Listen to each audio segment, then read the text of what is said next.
If a tree falls in the wood and no one sees it, did the tree even fall?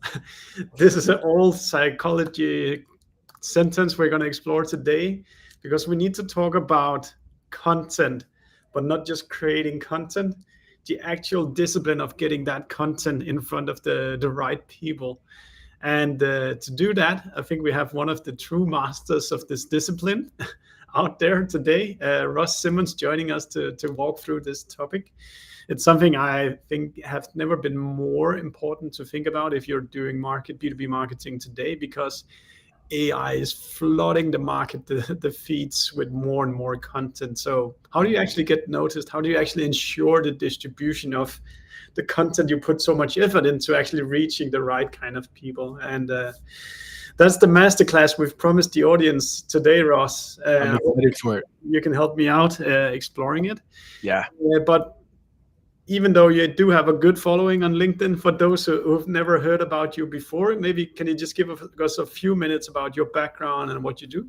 Yeah. So my name is Ross Simmonds. I'm the founder of a company called Foundation Marketing. We work with a wide range of different companies, B2B brands, some that everybody here I'm sure loves and adores.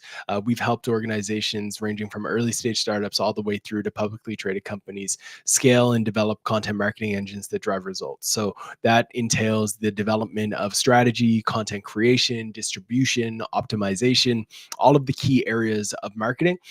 We've supported that. I'm the author of a book called Create Once, Distribute Forever, which is a Amazon bestseller, and I definitely encourage everybody to check it out. In addition to that, I'm the founder of a company called Distribution.ai.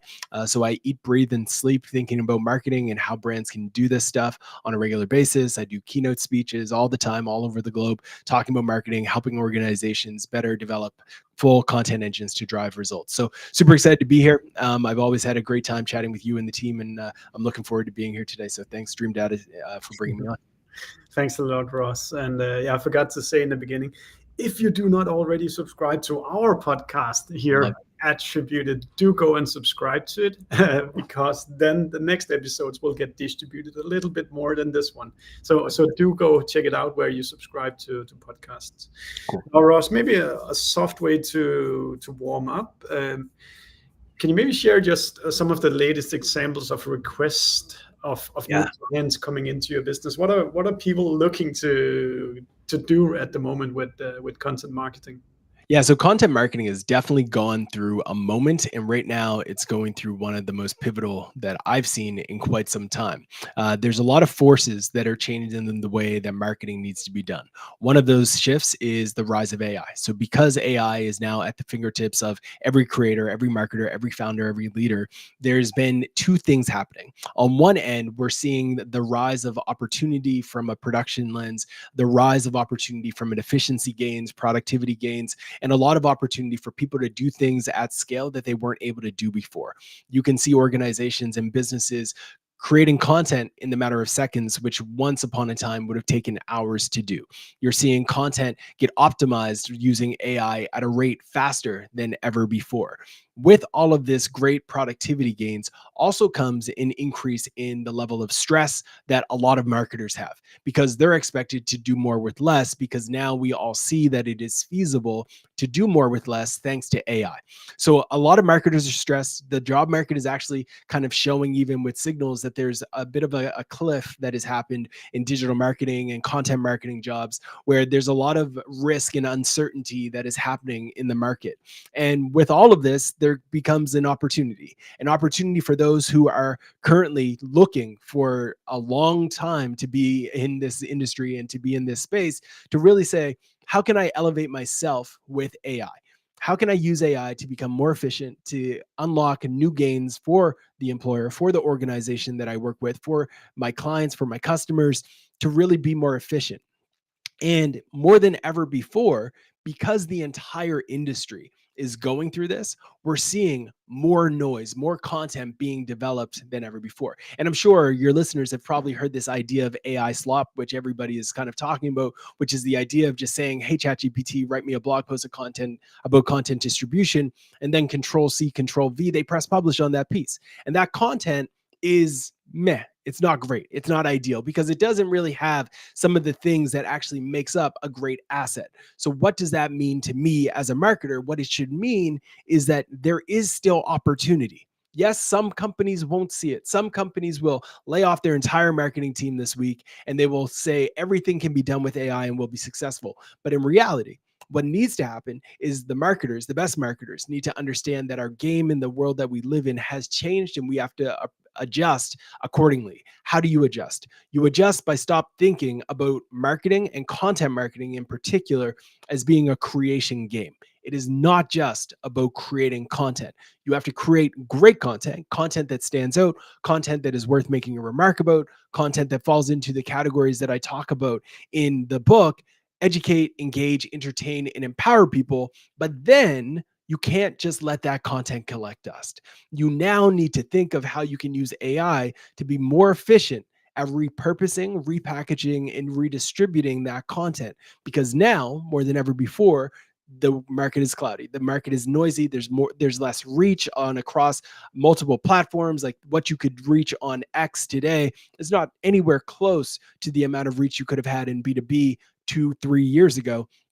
And marketers have to recognize that that's just the state of things. So what do we have to do? We need to be willing and interested in finding ways to repurpose our content, distribute our content, get it in front of our customers, and have the conversations with leadership to say there is a need for budget to support this. And yes, it's okay that we're reducing some of our budget to find efficiencies and gains, but we need to have some budget to be able to distribute this content where our audience is spending time. So a long answer to a short question, but that's how I typically go. Yeah, but you're a great talker, Ross, so I appreciate it.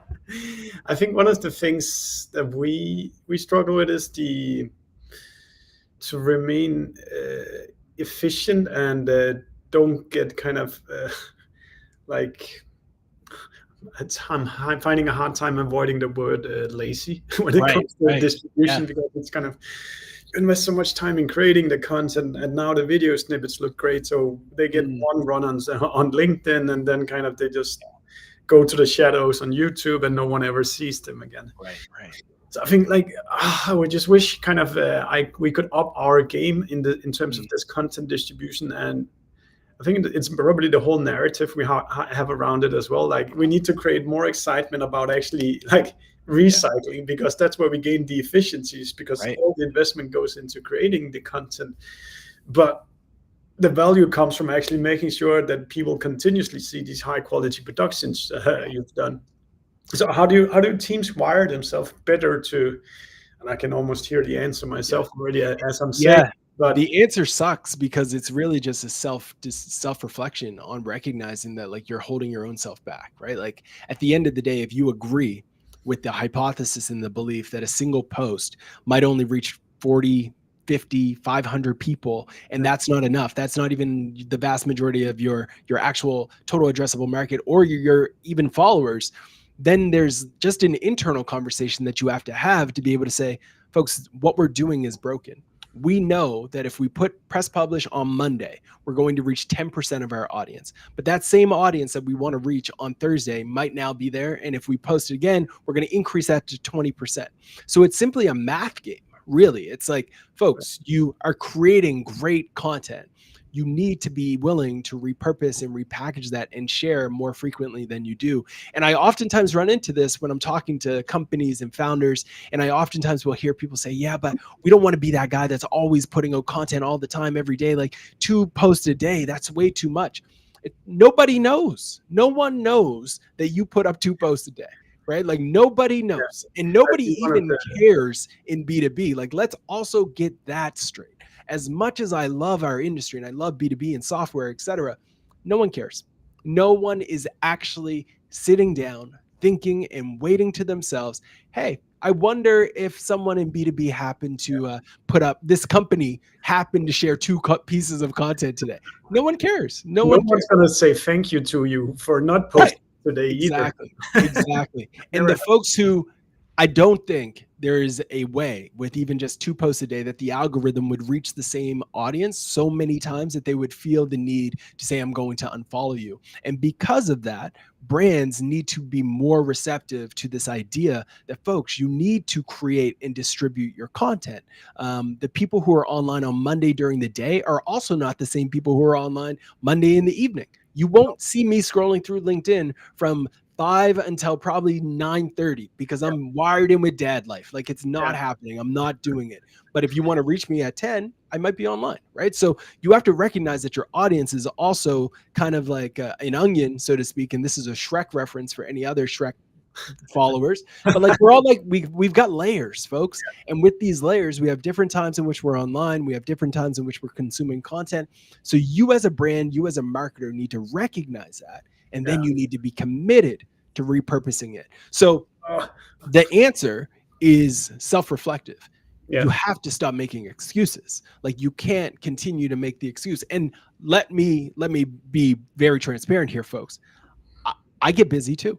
I sometimes will make the mistake of not having multiple posts go out in a single day, and you get caught up in that cycle. But that's also why I built distribution.ai, because I needed a solution that would help me repurpose my own content, to repurpose the stories that I'm telling so they can be shared. So we built this product which connects to my YouTube channel, it connects to my blog, it connects to my podcast, and it automatically for me takes my brand voice, which I've uploaded, and it will write LinkedIn posts in my voice and my story for me. And in the future, it's going to automatically manage all of that for me. So this is not just a challenge that you face. It's a problem that everyone faces. Like, I've worked in so many different industries, so many niches, and people struggle with this time and time again.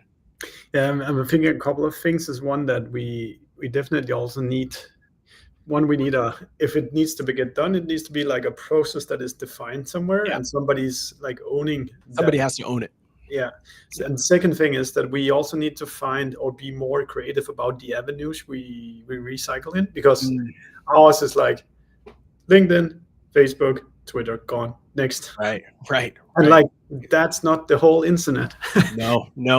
And your audience isn't just using those channels either, right? Like, recently we've been using a tool called SparkToro more and more to get a better understanding of where our audiences are spending time. And we have one client who's in the cybersecurity space, and we found that a lot of their audience was spending time on GitHub. So it's like, okay, interesting, they're on GitHub, which kind of makes sense. So instead of just assuming that we should be on all of these other channels, we took in-depth resources that they were producing and recreated that as like GitHub oriented content that lived there. We can also use this tool to be able to see, okay, all right, what newsletters are they subscribing to? Okay, so they're subscribed to all of these newsletters. Maybe we need to have a partnership deal set up where we're syndicating our content through these newsletters and we're sponsoring the right ones.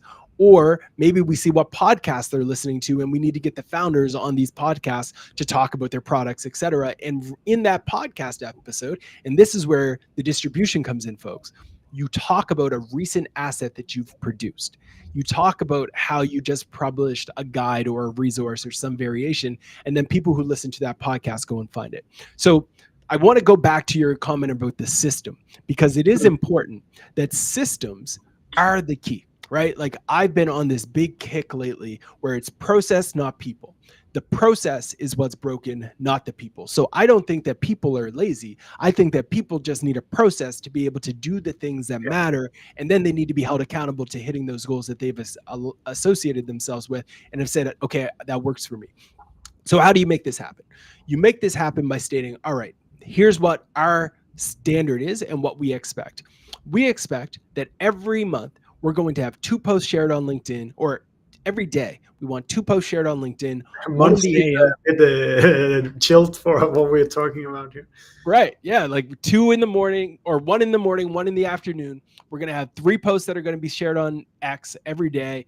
Those are going to be scheduled in advance. You're going to use a scheduling tool to make that happen.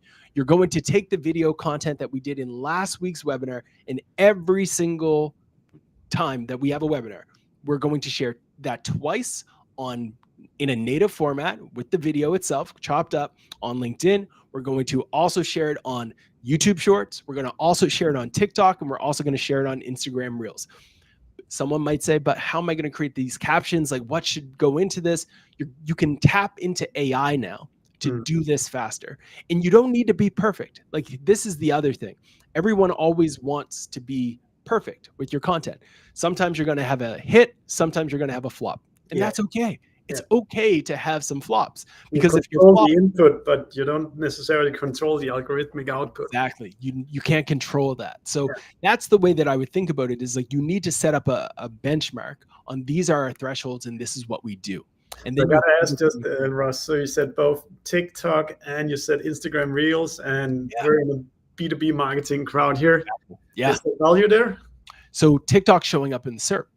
Instagram is showing up in the SERP. And for those who don't know what that means, it's search engine results page. So Google is now showcasing videos. There's a video tab directly in the top of Google, and it's showing, we're seeing from our data, YouTube is showing up 100%. Of course, that's like the number one most referred to site by Google, because they own YouTube. But Facebook groups are showing up, Facebook pages are showing up, Instagram content showing up, even TikTok content is showing up. So it might be different depending on your industry, but what I like to recommend to brands is that you look for SERP domination in your industry and in your niche. So every single keyword and phrase that is associated with your brand and your business that is like really instrumental to your offering, you want to have some ability to show up in the SERP for that. And that's in the forums, which I'm talking about Reddit, we're talking about video, we're talking about all of that. And yes, your audience is on TikTok. This is the other thing that people are mistaken. And it goes back to that onion concept. Yes, your audience might be very professional, suit and tie on LinkedIn. But you know what? They're probably also on Instagram scrolling through to figure out whether or not they should wear this shirt or buy these shoes or this sneakers. What's the new like style? Where should they get their glasses from? And you might be thinking, but they're not in the B2B mindset at that time.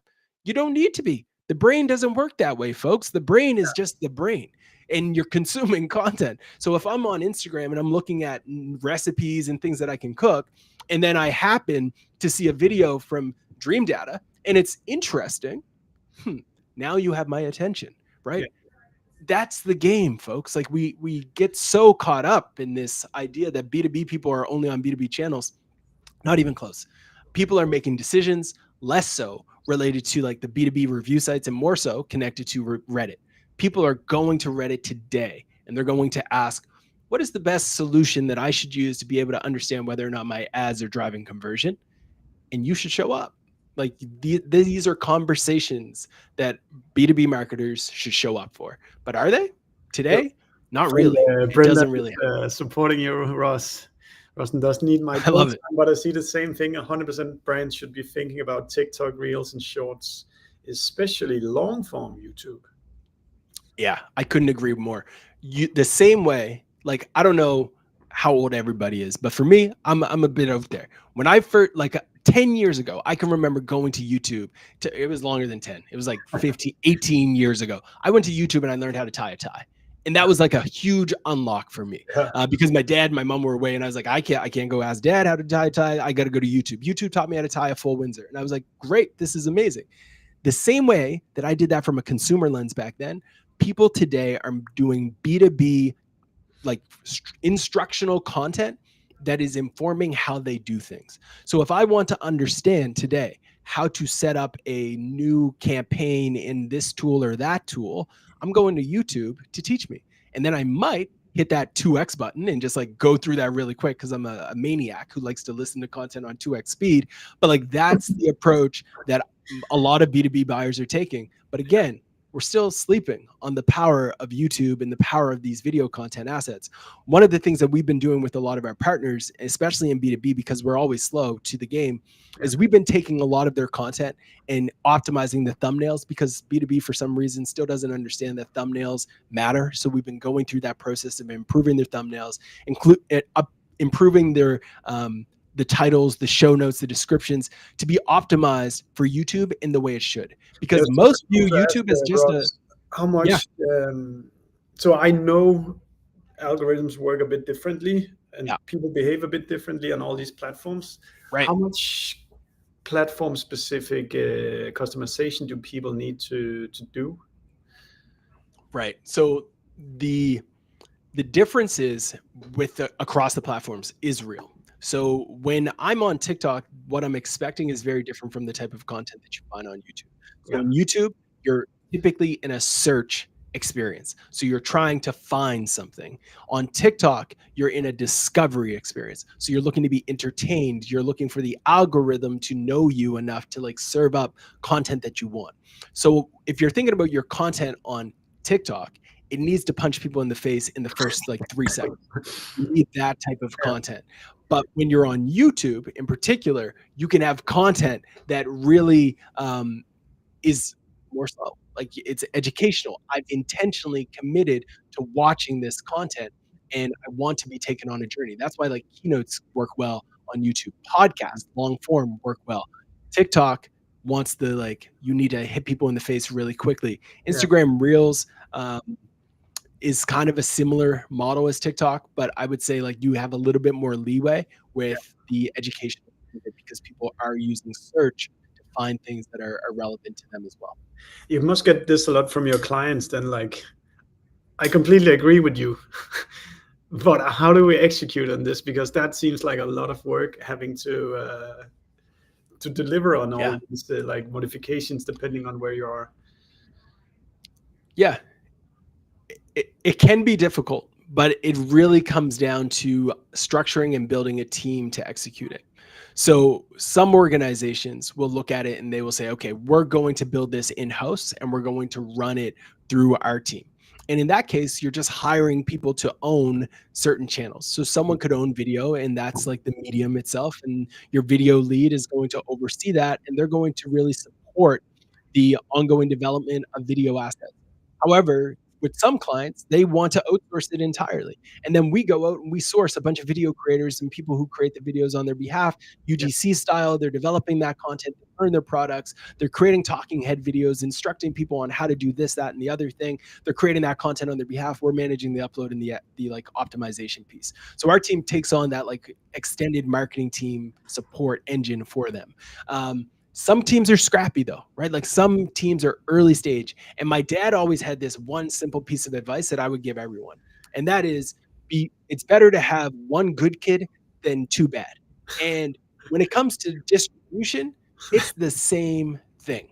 I don't want anyone here today to listen to this and be like, we need to be on Reddit. We need to be on Facebook. We need to be on TikTok. We need to be on Instagram. We need to be on Reddit. We need to be on YouTube. We need to be blogging. We have newsletters. We need podcasts. We need all these things when they have no good content even to start with. Like you first need to understand the fundamentals, folks. Like you first need the bare basics of we get content. Cool. You get that first, then let's be great on a channel and let's milk that channel for what it's worth. And then let's keep moving and start expanding. So my big takeaway that I don't want people to take is like, folks, don't go nuts over here and start saying we're going to be on all the channels. Start by saying we understand as an organization what good content looks like. We have a strong content culture. We understand what our customers want. We know where our customers are spending time and we know what stories will resonate with them. When you have that, then let's apply that understanding to LinkedIn. Let's be great on LinkedIn. Let's create content that resonates, that turns head, that moves the needle. And then after you have content market fit on LinkedIn, you start to diversify and you go to X, maybe, or you go to Blue Sky or Mastodon or Instagram, whatever is inside of your circle of genius. That's the other thing, folks. Not everyone is good for video. Not everyone can talk in front of a camera. Not everyone is good at writing. That's okay. Do what you are great at and then pick the channels connected to your greatness. Or find a partner who you can outsource efforts to support you because they've already done the work to be an expert in that field. So that is another key part. It's like, don't go do everything, folks. Be great here. Be really good at the next channel. Then if you need additional wings and it's outside of your circle of genius, bring in support and bring in help. That becomes the playbook. I was just running some ROI math inside my brain while you were talking, thinking about if we just put one person on this content distribution task, the eyeballs, impression, clicks that would generate, as opposed to if we were to go out and buy this from ads. Yeah. Like that could pretty quickly pay for itself if we actually spent the time seeding it into Quora, to Reddit, to wherever we can recycle the content, as opposed to just buying another LinkedIn ad. Yep. Yep. Every single time. And I think that's what a lot of people need to wrap their head around. Like, you need to see that ROI possibility that can come out of distribution. It's not just a game of, oh, we're doing this for the sake of doing it. We're doing this for business impact. We're doing this for results. So if you can say, all right, we're going to put someone on organic distribution consistently. This is their job. And they are taking every asset that your team produces, that your sales enablement team is producing, and they're purposing that all the time. This leads to more impressions, more leads, more conversations. You're going to see a faster contact to close because the audience is now seeing your content more. They've seen your case studies. They've seen more touch points. But many organizations are yet to think about that. But if we were to go back into time, I want to reiterate this one more time. Like, if we were to go back into time to the Mad Men era, this was considered obvious to people. Like, distribution was at the heart of advertising for many years. But for some reason, we've over-indexed so heavily on this create, write, record, that we've forgotten that content marketing is a two-word industry. Yeah. It's not just content, folks. You have to market the content that you have created. But we've fallen into this trap of content, instead of marketing the assets that we're producing. I will see a company spend $60K on a research paper with some of those top big consulting firms and develop ridiculous great content. Yeah. But then they'll tweet about it once. They'll share it on LinkedIn twice. And then they'll wonder why they're not getting ROI. Yeah. It blows my mind. Blows my Let's maybe just like double down but on it's a problem. What does what was it you call it? Like, what is the SOP for like standard operating procedures for content distribution? I guess it probably starts with you just writing down a list of when we have released a blog post, you go and put it on LinkedIn. Yeah. You then put it on YouTube. Yep. You then put it like what should be on that list, Ross, for people thinking about this? Yeah. So let's use a podcast in an interview style podcast as our conversation, for example. Our conversation. Okay, so here's what happens next. We have this conversation, and ideally it's been streamed and people have consumed it. Great. We've hit a certain sample size, right? Yeah. But now we have a video asset that we can use. And over the course of this conversation, you've asked me probably 10 questions. Each of those questions that you've asked me are 10 different videos. So those are now 10 different clips. Now, over the course of a month, there's more than 10 days. So you can spread those 10 days as clips that are going to go live on LinkedIn. Over the course of 30 days, you have one post every other day now with that clip and a link to a landing page that ideally will reference the entire webinar, the entire masterclass that people can watch at their own leisure. Now, if they want to get access to that, maybe they have to submit their first name, last name form and email. Cool, that's okay. If they found value in it, they'll be willing to submit that. You're also going to be sending out an email to your list, letting them know that this has happened and that they've subscribed. Now, typically, when you look at your click-through rates and your open rates, you'll notice that not 100% of people will open that. So instead of just sending it once, you're also going to send it to the people who didn't open it. The people who didn't open the email are going to get resent that same email with a new subject line promoting this episode in this series. So they're going to get that in the same week. And then you're going to see more people open it. Right? Then you fast forward a week or two, you have a new guest on.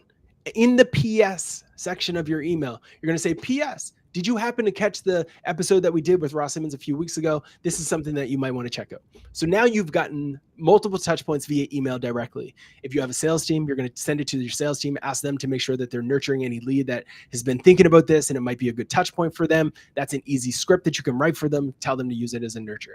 Now, let's go back to the repurposing of the asset. We have 10 videos that we've produced. They're going out on LinkedIn. Great. You can also take those same videos and reshare them on Instagram as Reels. You can share those same videos as posts on X. You can take those same videos and share them on Threads, on Facebook, on all of those different channels. And again, you now have more touch points with your audience across all of these different platforms.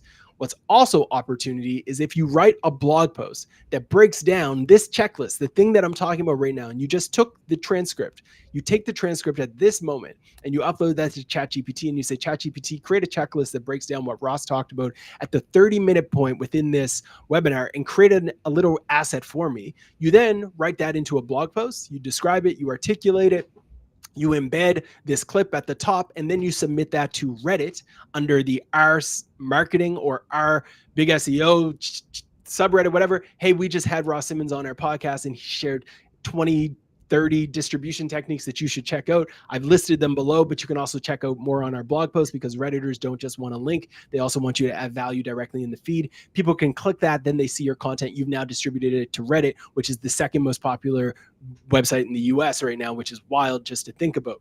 Then you could say, I'm done. But you shouldn't be, because there's still more opportunity. You can now take this entire clip as well and upload the audio to a podcast. So it becomes a podcast that you have now created, and you're going out to your podcast listeners with the exact same thing. On Spotify, they allow you to upload a video. So you upload the video version to Spotify and people can consume that. You also upload the video version 1 month later, not right away, 1 month later to YouTube, but you are going to use YouTube's like pre-launch of it. So there's a countdown that shows when it's going to go live so people can see that on YouTube.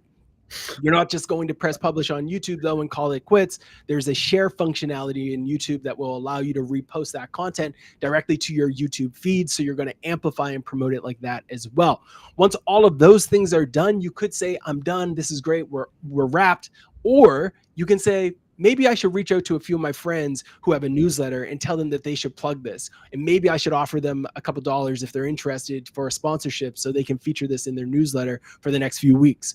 Or maybe you could go on your next podcast and talk about it as well, feature it in your own newsletter and distribute it like that. Those are all things that are feasible if you embrace the idea of creating. You could then on top of that have a list of like 10, 20, 30 communities on the internet, Slack channels, Facebook groups, etc., where you do the same process. Exactly. Man, Ross, people should buy their book just for that long string of really good inspiration. Thank you so much for that. That's super solid. No worries, no worries. I definitely think like that's it's overwhelming for a lot of folks when they hear that, and I get it. I get that it can be overwhelming, which is why I encourage folks to really start where you can be great and then start to scale it out from there and create the systems to allow you to do it. But also, if you're in a leadership position, ask yourself if it's possible to really create that role where this is something that they own and that they focus on. And if that's not feasible, because we all know that headcount is difficult right now to bring on, ask yourself two questions. One, is there a software like distribution.ai, shameless plug, that you can use to make your team more efficient to do this? Or do you need to bring in expertise and a partner to scale that content distribution engine for you? And that's also a play. But yeah, at the end of the day, definitely encourage folks to check out the book. I break down a lot of this in more details. And I'm glad that you mentioned the groups and going into Slack and those different communities, because that idea and that tactic gets a lot of slack from people because it's hard. It is hard to do that authentically. But the ROI can be absolutely ridiculous. Yeah, Ross, I feel like somebody soon needs to do like a big rant on AI content or mediocre AI content, because like people are killing the LinkedIn feed, the Facebook feed with at best mediocre content. Yeah. And if there's something that the world doesn't need is more mediocre content, and we just see more and more and more and more and more of it. It's true. My inbox is filled with poor AI generated outreach. Websites are filled with M-dash text. You can just spot it's AI. The feed is so filled with AI. Like, how do we get people out of that mediocre approach to AI, and how do you get people to actually utilize AI to actually produce content that is beyond what you with your own copywriting skills? How much have you been? So that's I think there's an arbitrage period right now for people who's able to utilize AI to be productive, but not just productive, at a very high quality level. Where are the competitive edges right now for you on this? There's only one competitive edge. The cat's out of the bag. AI is never going back. It's not. We're going to see internet slop for the rest of our life. It's not going anywhere anytime soon. No. I wish I could tell you that it's going to change. It's not. We're going to continue to see bad content for the rest of our lives. But here's the opportunity. The reality is, if you give AI to a great storyteller, they can tell great stories faster. If you give AI to a mediocre writer, they can create mediocre content faster. If you give it to a bad writer, they're going to continue to create bad content faster. Yeah. So the arbitrage opportunity is to take a step back out of the AI and say, what skills do I need to become great? What don't I understand about storytelling? What don't I understand about messaging, about the psychology of humans and what stories resonate with them? What don't I understand about creativity? What is my gaps? Where are my human gaps? And a lot of people think that AI can help them do it. I had a very fascinating conversation a few weeks ago with two friends. One is a music producer who's built he's got like the platinum awards for all of the songs, all of the Grammys. He's one of those guys. And I was asking him about AI, and he was saying that he's using it. He's using AI to support him in creating beats and stuff. And I was like, oh, I have too. I've been using this tool called Soda. Check it out. And I gave him one of my songs. He was like, oh, that's cute. That's cool. Let me show you what I'm doing. And the level of knowledge to understand the nuances of music in a way that I don't even comprehend. Like, he was using words that I would never use in a prompt because I'm not an expert. He was talking about decibels and dBA, all this stuff that I had no understanding of. Because of his level of expertise, he can do more with AI than I will ever be able to do unless I went and got a degree in mass music or some variation. Yeah. And the same gap in the arbitrage opportunities for marketers. The best marketers, the people who actually understand their customers, understand copywriting, storytelling, messaging, writing, hooks, the story arc, all of those things win. They win because they can tell stories better. And when you combine that with a skill set like video production, combine that with the ability to understand how to like communicate verbally, you become unstoppable because you're going to bring talents and skills that the average marketer just doesn't have. The same with SEO. If you have deeper understanding of SEO, you can get these AI tools to do better. If you have a deep understanding of PPC, you can use AI to do more better. The key arbitrage opportunity is still the same as it was before, except to your point earlier today about laziness. There's more laziness. So it's a big opportunity. People are lazier because they think they can be great with AI when they're still mediocre, but their content's meh. It's meh. Yeah. So great. Be great. Go be great. Work on the things that would have made you great even before AI, and you will still come out better than everybody else. Wonderful. How much do you utilize the ability to what do you call it, pre-train or give context to the GPTs, the Geminis? Yeah, before tons. you write? A lot. It's all about the prompt. The prompt is the most important thing, being able to craft a great prompt, provide that insight, provide background, provide detail, but also being able to provide it with the thinking of this is where I want you to go. This is how I want you to think about this. Not just saying, hey, I want you to think like a content marketer, but be specific in saying the frameworks and the ways in which this content marketer should think. What are the fundamental beliefs and principles that you have in this seat? And that's where it gets special. It gets special because if I have a unique point of view and I can download my unique point of view to the AI, you can't do that because you don't have the same unique perspective that I have on a certain topic.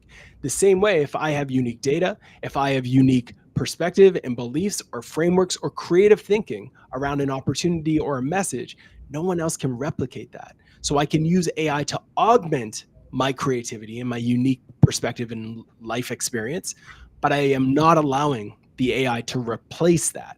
And that is the key. You need to tap into your own perspective, bring that in your prompts, and then you can start to see some magic happen. But what I get from what you're saying here is like, I've burnt my fingers on Reddit so many times. Hey guys, read my article. Fuck off. Yeah. Right. I guess you could make a document that actually like tells the AI what is the correct way of communicating on Reddit? So like once we recycle this conversation, we have a prompt that is ready to actually translate whatever the blog post is going to call into a post on Reddit that would resonate and not get you completely burned when you post it on Reddit. Exactly. And that's like that's the playbook, right? So like I'll give you an example. So I've been spending time more and more over the last few months trying to build out what I'm going to invest in the upcoming year, which is video content. And in that investment, I need to understand hooks, storytelling, etc. So I went out and I scraped and downloaded some of the top marketing videos on TikTok, on YouTube, etc., and downloaded their entire transcript. Ooh. Hundreds of thousands of transcripts of the ones that have over a certain threshold of engagement, comments, etc. I take all of that data and I upload it to the LLM and I say, what are some of the trends and the things that you were picking up from this? What are those insights that you pull? It articulates it back to me. I now can create a document that outlines that this is best practice. So I now can upload my new hypothesis on these are what goes into great content. Write for me a script based off of the knowledge base that I've just developed. And by doing that, you now are going to consistently guarantee that the message and the story that you get back is going to follow the formula that you've articulated to the AI. So that's one layer of how you can do it in just one specific niche. Now apply that to every other asset that you can create. I'm sitting thinking like, Ross, tell us how those videos work. Well, let's see if they work. Company secret. Yeah, over the next few months, you folks will see more and more videos from me. And if it works, you'll see it in the results. Yeah. And why video, Ross? Maybe just a few words on that. Yeah. So the reason why is amidst the rise of AI, which I love. I wouldn't have started distribution.ai if I wasn't a fan of AI. I think it's a great solution. People still want to connect with people. And one of the most valuable ways to connect with people is face-to-face. But we can't always do that. Like we can't always do in-person flesh face-to-face. But video is a very close second. When you think of some of the most influential creators, when you think of some of the most influential people, you can see their face. And as much as I've built my entire career on the back of like the written word and things like that, I have come to acknowledge and realize that people want to see the people. And that's why I'm making the bet on video, because I see where things are going. More and more people want to connect with people because it's hard now than ever before to know if it was actually a human who wrote those words that I'm reading. Every day I get emails from people and I'm like, you didn't write that. It's okay. It's okay. Yeah. I'm okay with it. I'm not mad at you. But I know you didn't write that. And I think with that comes a necessity for a lot of brands and businesses, especially in B2B, where it's like a human transaction between a decision maker and the buyer oftentimes, is you want to create stories with video because it can go further and it feels more human. I spoke with Chris Walker at some point, and he said also he transitioned from text to video because like people were just copying his post left and right and just like recycling it, and then now they had the same content. It's not that easy with video. It's so much harder to be good on video. So that creates a moat for you that people can't just come and steal it, because it's so much harder to nail verbal, visuals, lightings, sound, everything. It's true. So true. Yeah, that's a great call out. I think at the end of the day, video is also very difficult to steal. Like you can't copy and paste. Like if you go to LinkedIn right now and you type in create once, distribute forever, I'm pretty sure there's a bunch of people who are putting up posts saying create once, distribute forever, pretending that they came up with this concept. But if you have video content, it's way more difficult to steal and use that. So I love that approach. It definitely makes sense. I think we need to take this for granted. I'm not the only one that remembers that Ross eating popcorn gif.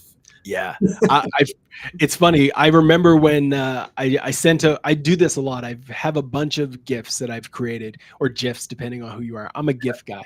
But essentially, I created a bunch of GIFs of me doing things that were like reaction memes that a lot of people would share. One of them was me when I had no facial hair, no hair on the top, and I'm just eating some popcorn. I had other ones where I'm like drinking water and I'm like, ooh, sipping tea, like the Kermit meme back in the day. And the reason is simple. I wanted to be able to like relate to folks and show people that, one, I'm human, because on the internet, oftentimes people will get into this like thought leadership world and they're like, oh, Ross is untouchable. No, I'm just a human too, just like everybody else. And I think it was fun. It was fun. I'm going to do more gifts to come.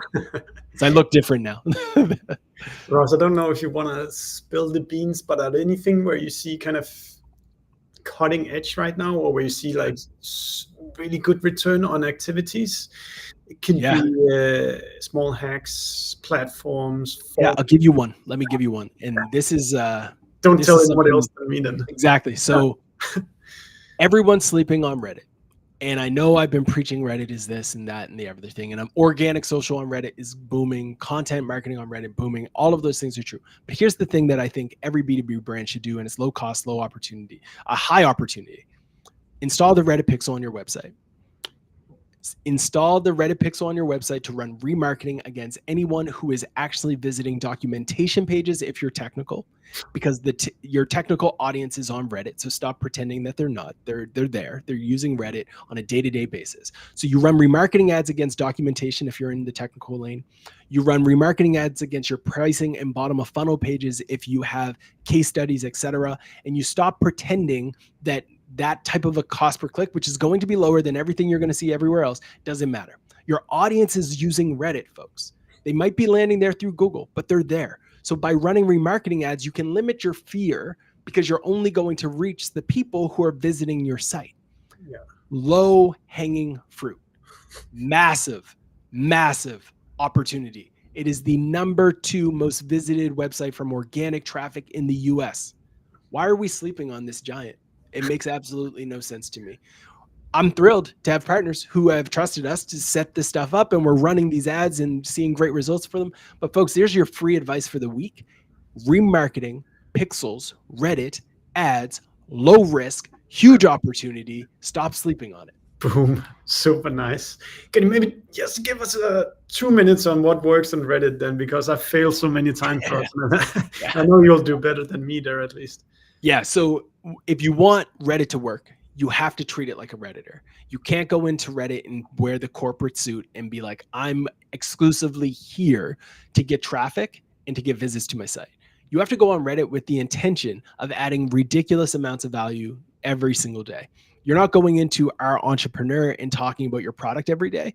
You're helping other entrepreneurs solve problems. And then when they click your profile, you happen to have a link to your website. You happen to have a subreddit that you're the mod of, which is your business. And then they click on that and they subscribe to your sub. Or maybe you're adding value by saying, we create really good content and our data is beautiful. So we're going to go to our data is beautiful, the subreddit, and we're going to submit this content because we know it's going to add value to the community. But we're not going to be like shameless plug. Hey, like you don't go in with the intention of extracting value from Reddit. You go in with the intention of adding value, and then karma, which is a thing on Reddit, 2 ways. 1, you get it, and 2, you get points, which are karma. Karma comes back to you. I have a post from Reddit that I probably created 10 years ago, where I talk about like my journey to scale and create my freelance business at the time. Now, fast forward, it's foundation, and it's a much bigger brand. But that individual post still today leads to probably 2 leads a year where we're getting people who want to talk. And I think folks sleep on the possibility of this channel as a long-term investment. And like if you want value out of it, just go in. Like my advice to people would be the next 2 posts that you put up in Reddit shouldn't be about your business. Mm-hmm. They should be helping somebody who's asking a question. Yeah. If someone's asking a question like, hey, what's everyone using for their graphic ad designs or graphic design for ads? You just start talking about Canva, Photoshop. You talk about the tools that you're using, how you're doing it at scale, and you don't make it about you. And then what you'll notice is you're adding value to this community of PPC, of people who are data engineers, whatever it might be. And there's value that is starting to come back to your brand because your username should also be connected back to your business. So if you look at the folks over at Sonos, they do this very well, where it's like Keith from Sonos.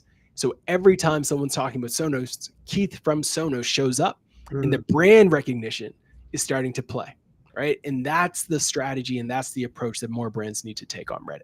Super smart. And then there's this X factor now of the LLMs training on top of Reddit as well. Oh, it's beautiful. I know some people hate it, but I love it because I've been early with it. But like, LLMs are trained on Reddit. We did this analysis months ago, and we found that Reddit was becoming a #1 source over and over again on ChatGPT. And I seen this. I was at SEO Week a few weeks ago in New York, and the group over at Profound, they did this analysis of perplexity.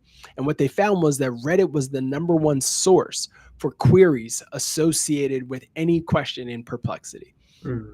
Folks, the sentiment of your brand on Reddit is influencing decisions that people are making using LLMs. Yeah. So if I'm going to an LLM, and I know that I'm probably considered the early adopter, but I talk to my LLMs all the time. I'm always having a conversation. Hey, I'm thinking about doing this thing. What should I use? And then the LLM goes and it scrapes Reddit, looks for the top reviews, and then it understands the sentiment around it, and it gives it back to me. People are doing that with your business. So how do you show up there? You need to be present. You need to be active. You need to be engaged in the community, and you can incentivize it with your team. You can make an incentive to your team to actually like, hey folks, we want to be active on Reddit the same way you're active on LinkedIn. This is an opportunity for us and you as well. You can incentivize it and make that a thing. Or you can actually like go out and create a Reddit strategy, and you start to encourage your customers. Here's another free piece of advice. I'm throwing all the ideas out, but let me give you this one more. Review, this is an important one. And if you're in B2B, this is one that you cannot ignore. We've done an analysis for the last 2 years of looking at all of the review sites that all of us have paid money to be listed on. And time again, over the last few months, those review sites have all dipped in terms of the organic traffic that they are receiving from Google. But you know what's on the rise? Reddit. We, however, as marketers in B2B, continue to tell people that we want you to leave us a review on G2, on Capterra, on Trust Radius, all these sites, when we're not asking them to leave us a review on Reddit. What are we doing? There's probably a thread out there that says, what do you think of Dream Data? What do you think of Salesforce, HubSpot, any of these brands?